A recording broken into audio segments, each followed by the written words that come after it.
It's the Mike Francesa podcast on the Bet Rivers Network. Hello again, everybody, and welcome to the Mike Francesa podcast on this very busy week as we head into summer, head into a Father's Day weekend. The U.S. Open, we will preview that later, and we should have a U.S. Open preview with predictions, analysis, everything up this evening, so look for that. The tournament begins tomorrow at the Los Angeles Country Club on the North Course. So a interesting test, as the U.S. Open always is, and we'll give you our thoughts on the third major of the season coming up this evening. Now, today, obviously, this morning, we begin with what was just another brutal loss by the Mets. And I know the feeling was that there was not a lot of juice leading into the Subway Series, but the one thing you get is you get a full house no matter what. So you look at it last night. They're there. There's a person there for every seat. And late in the game, when the game was on the line, there was plenty of noise and plenty of drama in this first Subway Series game, won by the Yankees 7-6. But this game was as bad as it gets for the Mets. You start with the fact that Alonso's not in the lineup and what that means, and it means a lot because without him in the lineup, they are really, really missing their most important bat, their power bat, everything that Alonso brings. But what that does is put more pressure on Lindor, and the game obviously came down on his shoulders tonight. The Mets jumped out early after the Stanton homer, and Stanton, you know, he loves hitting against the Mets, loves hitting that ballpark. The bottom line is Nimmo homers to tie the game. The Mets get a 5-1 lead after 3 innings. So this game is right where they want it to be and right in the hands of the guy it's supposed to be in the hands of.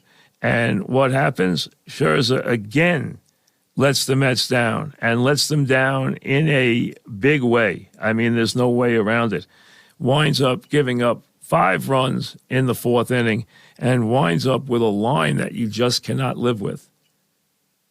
3 1/3 innings, 7 hits, 6 runs, 2 strikeouts, can't put batters away, 2 home runs, and now his ERA has ballooned to 4.45. Hey, we can talk about making changes. We can talk about making additions. We can talk about all the things that you can talk about with the Mets in this very disappointing season. If Scherzer and Verlander do not perform, this team is going nowhere. Then put Lindor on top of that. Then put the injury to Alonso on top of that. And you have the 4 key guys. Diaz is gone. Scherzer's not doing the job. And now it puts an enormous amount of pressure on Verlander this evening to step up and deliver the Mets. They can't afford to lose this game. It's against Cole. Now, Cole has proved to be anything but unhittable in these games. But the bottom line is they need a big performance from Verlander, and they need Lindor to break out. Now, I give Lindor credit for this. He stood in front of his locker. He patiently answered every question. He said he has to be better. He talked about his struggles. He talked about what he has to deliver for this team. He did not run and hide. So I give him credit for that, but that's the only thing I can give him credit for. Because when he's up in the 8th inning with the bases loaded and the Mets down a run, he has got to deliver at least a game-tying out there, at the very least. What you want him to do is break the game open. He's from his weakest side. He's hitting .213 overall. He's hitting .203 left-handed. And give Holmes credit. He made a terrific pitch in what was a prolonged at-bat. But Lindor has got to put his bat on the ball there. That's all there is to it. And for him to get Lindor and then Marte to end the threat and then set up an easy 9th inning for King, that was obviously the turning point in a game that had plenty of turning points. You got very little out of Severino last night. You got less out of Scherzer last night. They got nothing out of Lindor last night, 0 for 3. And the Mets go to a 7-6 loss and find themselves in a very bad way right now. Let's be honest. Okay? I mean, this team can't do anything right. They are way off the pace now. They're much closer to last place than they are first. They've lost 9 out of 10. They're 5 games under 500. They're 10 back of the Braves in the loss column, who play a doubleheader in Detroit today. And things are coming close to spiraling out of control. And they're telling also because, all right, it was a strange deal with the bullpen when Smith comes in and he gets ejected. I don't know. He must have obviously had a quantity on his hands for him to get thrown out that way. You want to say that each umpiring crew is a little different, that there's no consistency in those calls. All right, that's a fair argument, but it's hard to argue with it. The bottom line is they were very decisive about it. They dump him. He's gone. That's it. It changes the complexion of the game a little bit for Buck. But the bottom line is, right now, the big guys are not performing for the Mets. And if the big guys don't perform, this team can't win.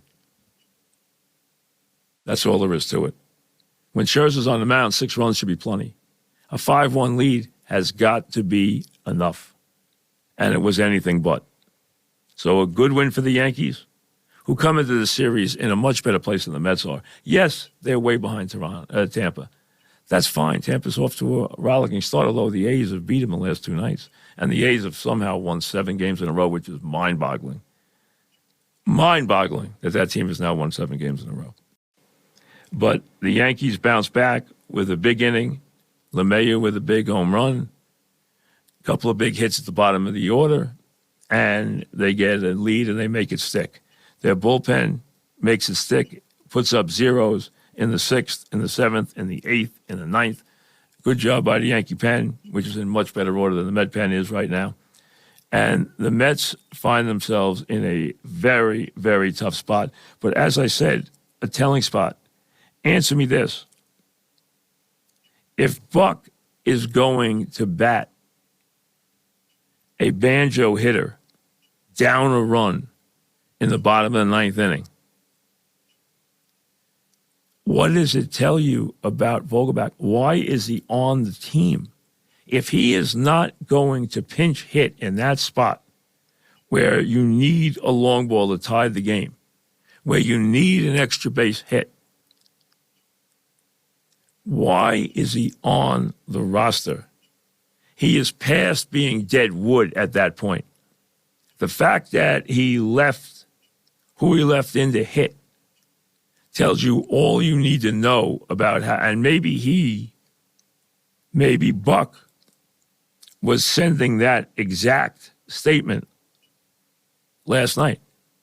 Maybe that's the statement he was sending. I'm not even putting this guy up in a spot that absolutely calls for him to come to the plate. I am not going to put him up. That's how little I think of his chances. And that is a severe indictment.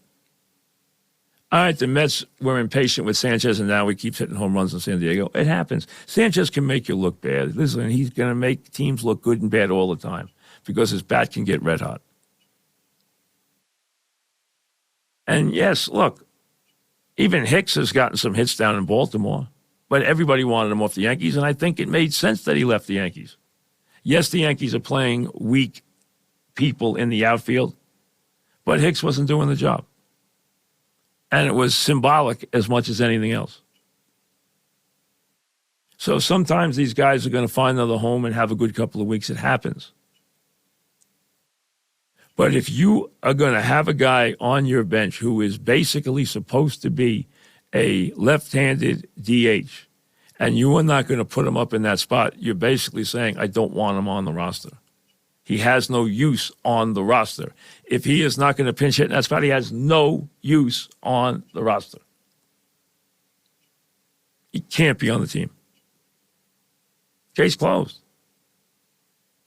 And maybe that's what Buck was doing last night by signing his walking papers. Because it made no sense. So another brutal loss for the Mets, who cannot afford, psychologically, for their fan base, cannot afford to have the Yankees beat in both these games in Citi Field. And tonight it's Cole against Verlander. And they need Verlander to step up. And listen, Verlander doesn't need to hear this. He's lived his life in big games. We know that. We know who he is. We know the career he's had. We know what you can expect out of him. But it's time. Okay? In his last 7 starts, his ERA is 4.85. Right? He did pitch well against Toronto, after not pitching well against Colorado, after not pitching, and then he didn't pitch well against Atlanta. He pitched well in between, but they need him to step up and deliver. They don't have a lot in the bullpen. They don't have the ability even to shut down this very, very meager Yankee offense right now. Because with Judge out of the lineup, the Yankees aren't the same. Add in a slumping Rizzo, and they're really not the same. Now, Stanton came out of it last night with a home run. Rizzo hit the ball hard last night. So maybe, he at least contributed last night. So maybe he's about to come out of what has been about a 60 at-bat complete funk for Rizzo, who you don't expect that from. But you know what? It's happened. But he at least got a hit last night, so maybe it's a step in the right direction. But the bottom line is they don't have a whole lot of offense right now. And it's comical when the Yankees have kind of Falefa in center field and Bowers in left field and in right field and McKinney in left field. A Yankee outfield that's with those names, these are the Yankees. Those guys are not supposed to be anything except role players, extras for the Yankees. Not supposed to be in the Subway Series.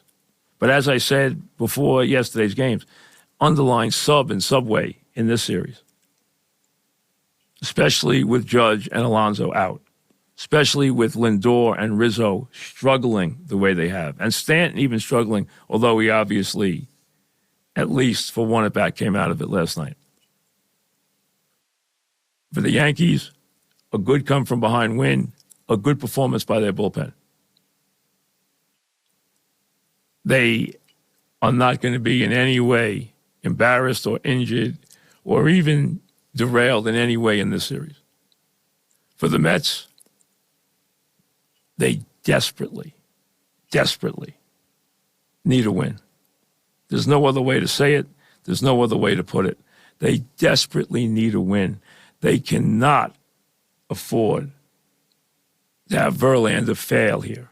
They cannot afford to add another loss and fall farther behind the Braves.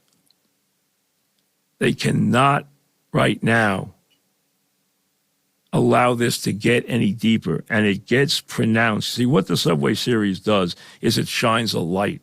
It shines a light on the good if things are going well. It shines a light on the bad if things are going poorly.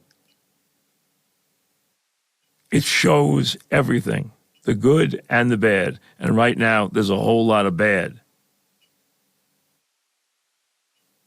And the Mets will see the Cardinals, then they'll see the Astros. The Cardinals clearly are struggling, but right now, nobody's struggling more than the Mets. And they need their stars to shine. Scherzer failed last night. Lindor failed last night. He gets another chance tonight. Alonso is watching. And Verlander steps to the fore. We all know for Verlander, this is probably an interesting night, one that should get the juices flowing. It'll be a full house. There's some pressure on the Mets. He has lived with far greater pressure than he will feel tonight. No one's saying that's not the case. He has performed brilliantly on the biggest of stages. He has nothing to prove in what is a lock Hall of Fame career. But That doesn't work for the Mets right now.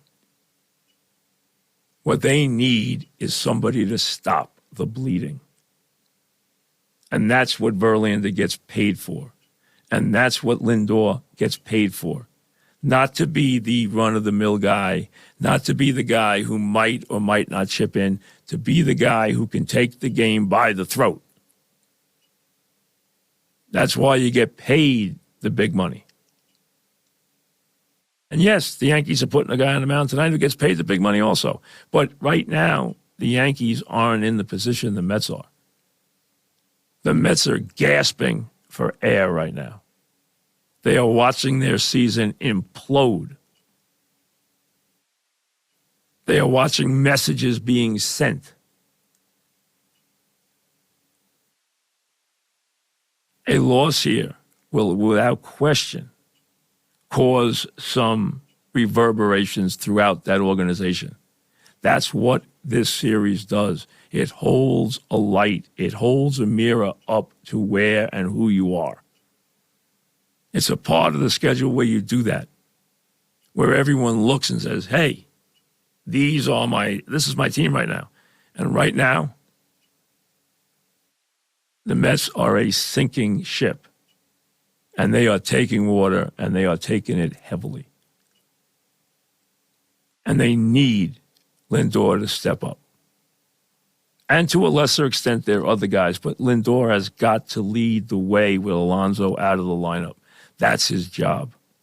He knows that. Hey, he stood in front of his locker and said the same thing last night. Very calmly, explained his troubles. Talked about his two different swings, righty and lefty. Talked about tip your hat. The guy made a great pitch.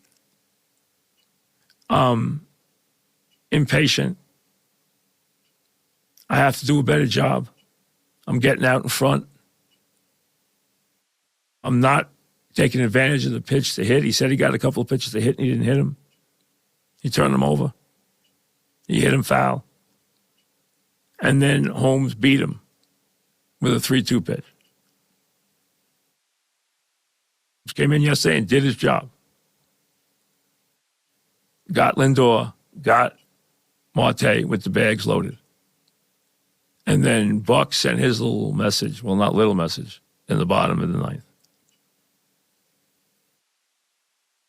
So Verlander, when he strolls to that mound tonight, he needs to stop the bleeding. Because right now, the Mets are wounded and they are going nowhere fast. And a loss tonight will be felt. It's just more than a loss because it just sends that message. And I know there was a lot of commentary and a lot of talk about how, and you hear this every year, so Subway Series doesn't have the same juice anymore. Listen, right now, both these teams are disappointing. Alonso's not here. Judge isn't here. Both teams are 9 or 10 games out of first place. So the year has been a big disappointment, and these were the two highest payrolls, and there were great expectations for both of these teams. But what I saw was a full stadium, and what I saw was when the game was on the line. A lot of drama when the game was on the line. And that's what you want out of this series. And hopefully we get a little more of that tonight. Your emails when we come back. Want to email the Mike Francesa podcast? Drop Mike a note at mikefrancesapodcast@gmail.com. Now, remember, the Mike Francesa podcast is the exclusive property of the good folks at Bet Rivers. And for all your wagering needs, go to the Bet Rivers app. For everything you need, you will find it there. And remember, it's Bet Rivers in New York and New Jersey, play Sugar House in Connecticut. So the Bet Rivers app is where you want to go. And it's a very busy week as we head to Father's Day weekend, which also means the U.S. Open. We will have the U.S. Open preview and with predictions up this evening for all you golf fans. And golf's fun to bet because you get big payoffs. Big payoffs. And it's always great when it's a major, and it is the U.S. Open on the West Coast, played on the North Course of the Los Angeles Country Club. So we will have that for you later this evening. All right, emails. Go to MikeFrancesa@gmail.com to send them along. Let's see what's on your mind today. All right, here we go. I've heard radio hosts say the show is better when the locals are going well. I completely disagree and find the shows are far more entertaining when the teams are bad. I don't know who said that, but there's no question. It is far easier and it is far more dramatic and far more entertaining when the teams are going bad. There's no question. Especially when it's good teams going bad. Especially when it's teams with high expectations going bad. See, if they were a bad team going in, it's almost like kicking them when they're down. But when they had high expectations and they are doing badly, well, then that is exactly what you want as a talk show host. And don't let anybody tell you different. It's much easier and far more dramatic to do the shows when things are going bad.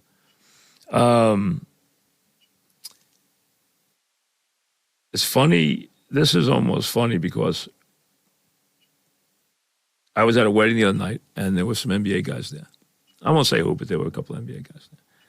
And we were talking, for some reason, Len Bias's name came up.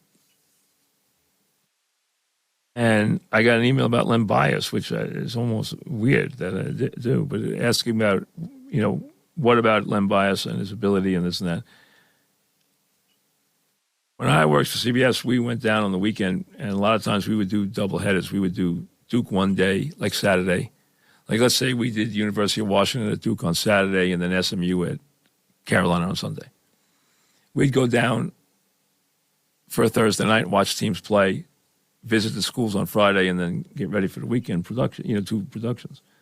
I went into Carolina, Maryland and North Carolina. They had just opened the Dean Dome.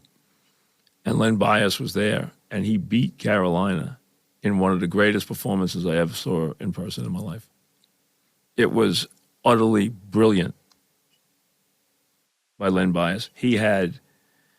I would say he was like a cross between Bernard King and Michael Jordan. That's the kind of player he could have been. He could have been scary good. Tragedy. Really tragedy. Lost his life very young. Cocaine. Horrible. It really was. But he was a brilliant talent. Ted says that Josh Hart was a bargain, but I saw projections that he's asking for a much bigger contract. I know you value that Villanova DNA. It's not just Villanova DNA. Hart is the kind of guy you want on your team. Now, yes, there's a relationship between Brunson and Hart, but Hart's the kind of guy you want on your team because he never takes a play off. He plays ferociously on defense. He goes wildly for loose balls. He will chase every rebound. He will give you great effort, and he changed the face and the chemistry of the Knicks on both ends of the floor when he came. I would pay him. Now, there's a point of no return for any player, but I would pay him more than most people would think. Like when Brunson came and people were squawking about his $105 million, I said he's going to be cheap at twice the price. I think you'll learn that's true. I am not worried about paying Hart. I like Hart a lot. I think he helps the team dramatically. Gary emails, why do you think the Rays have been able to succeed with a limited payroll, whereas many other franchises in similar positions and with similar constraints cannot perform? They're smart. They're just smart. They've been trained well. Their owner's really smart. The franchise is smart, top to bottom. And they utilize all facets of information, scouting, and everything else, and they do their jobs very, very well. And they get a very high return for every dollar. They are really one of the model franchises. I've said that many times. I've called him the smartest owner in sports, considering the restraints he's under and how much he wins. He clearly is. I think Brandon Nimmo is the best all-around player on the Mets. Do you agree? Well, Alonso, we're talking about everyday players. Alonso is a premier player in terms of power. He is a premier slugger. The best all-around player on the team should, without question, be Lindor. But he has been very disappointing this year. So I would say still what Alonso brings still comes ahead of Nimmo, but Nimmo's done well. He's a better player than I thought he would be, to be honest with you. Doug says, I know Cohen said he doesn't react with crazy changes, but I think Buck has to go. Maybe this is the reason he hasn't won at all. You know, Buck was a toast to the town just a year ago. Everybody loved him. He did a great job. The team was winning big, and then all of a sudden it collapsed, as we know, and folded its tent. I understand there always comes a point where the easy thing to do is change the voice or change the leadership because you can't change all the players. But I would consider that a last resort right now. I would give Buck this entire season before I did anything. I would not make a change in season. I would give Buck, because I think right now, unless you see a very, very radical turnaround for Scherzer, who you have to be concerned about right now, Lindor, who is having a terrible season, and a few of the other guys, and of course Verlander, it's not going to matter who manages this team. If Scherzer, Verlander, and Lindor do not perform to their capabilities, this team has no chance. It won't matter whatever you want to do. It won't work if those three guys do not perform to the level that we need them to perform to win. That starts tonight with Verlander and Lindor, who move right to the forefront or have the light squarely right on them to get something done tonight and lead their team to victory. As we said, U.S. Open preview, that'll be up later tonight with predictions and everything else. We'll see you later. Thanks for listening to the Mike Francesa podcast on the Bet Rivers Network.